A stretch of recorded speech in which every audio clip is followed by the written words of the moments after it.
my name is Gianna DeBlasi, and today I'll be showing you a simulation exercise. I will demonstrate the proper manual decontamination process for 4 soiled surgical instruments. The instruments I will be cleaning today are a clamp, scissors, tooth forceps, and a suction tip. To stimulate contamination, I use household materials to contaminate the instruments, including the tips, hinges, box locks, and lumens. For the PPE demonstration, this process requires proper personal protective equipment, better known as PPE, to protect technicians from exposure to contaminants and chemical solutions. The gloves are to protect your hands from contaminants and cleaning chemicals. The gown is to protect clothing and skin from splashes.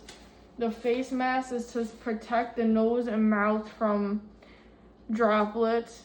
The eye protection or face shield is to protect eyes from splashes and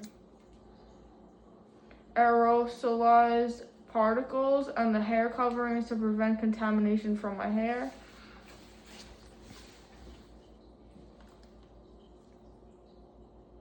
PPE is essential in the decontamination area because it reduces the risk of exposure to microorganisms and hazardous materials. So first is the washing. This first sink is the washing. The water temperature should be warm, not hot, because hot water can coagulate proteins and make soil harder to remove. The detergent solution used in real decontamination would typically be used as enzymatic or neutral pH detergent according to the manufacturer's instructions for use, also known as IFU. I'm going to go ahead and fully submerge the soiled instruments into the water.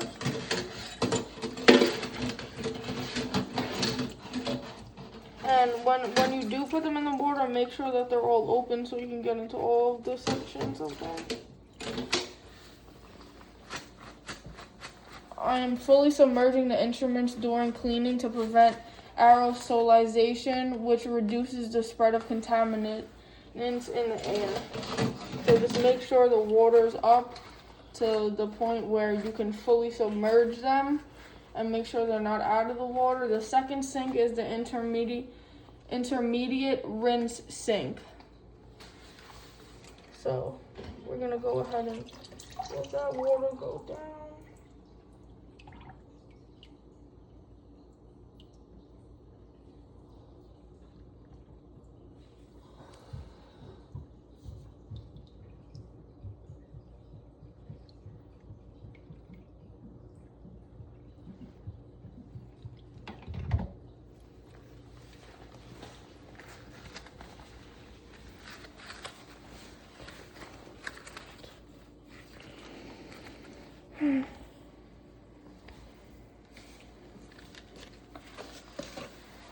Alright, so we've got our scrub brush.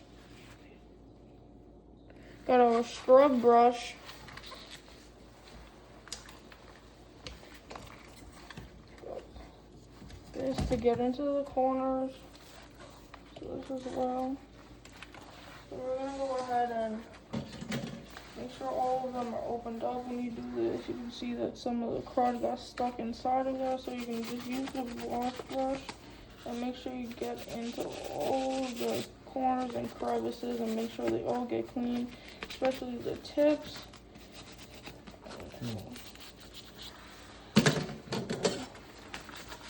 For this one, since there is an opening over here, we will be using this to make sure that we get inside any of the areas that might not have been reached.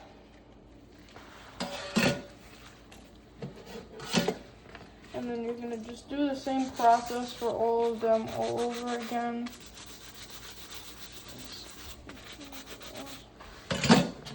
And the forceps, you need to really make sure you pay attention to the teeth because that's where all the crud can get stuck into. And also the insides of it. And wherever you feel like you can't reach, just make sure. You can also do this with an old toothbrush, but I did not have one. So make sure you get it all there. And then we will be getting into the second rinse is an intermediate rinse. Contains clean water.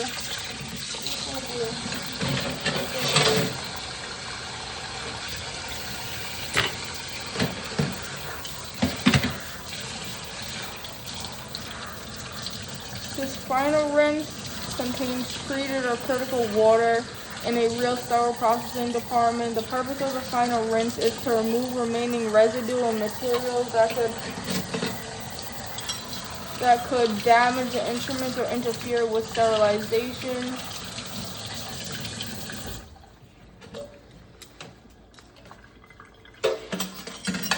So they're all cleaned and rinsed off. The manufacturer's instructions for use, or IFU, must always be followed when cleaning instruments. The IFU provides guidance regarding proper detergents, water temperature, disassembly requirements, brushing methods, and whether the instrument can be manually or mechanically cleaned. Clamps should be cleaned in the open position with attention to the box lock and serrations. Scissors should be opened fully and cleaned carefully around the blades and hinge. Tooth forceps require attention around the teeth to remove trapped debris. And suction tip lumen devices require internal brushing and flushing to remove soil from inside channels. After cleaning, all instruments are thoroughly rinsed to remove detergent residue. In a real sterile processing department, the instruments would then be dried completely because moisture can interfere with sterilization and cause instrument damage.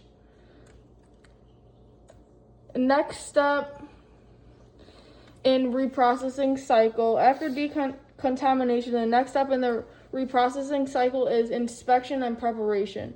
Clamps inspected for cracks, alignments, and proper functions. Scissors tested for sharpness and blade alignment. Forceps inspected for damaged teeth and alignment. And suction tips inspected for retained debris and lumen patency. After inspection, the instruments will be assembled into sets or packaged individually and prepared for sterilization according to facility policy and manufacturer's instructions. This concludes my simulated decontamination demonstration for these surgical instruments. Proper cleaning and adherence to manufacturer instructions are critical to ensuring patient safety and preventing infection transmission. Thank you.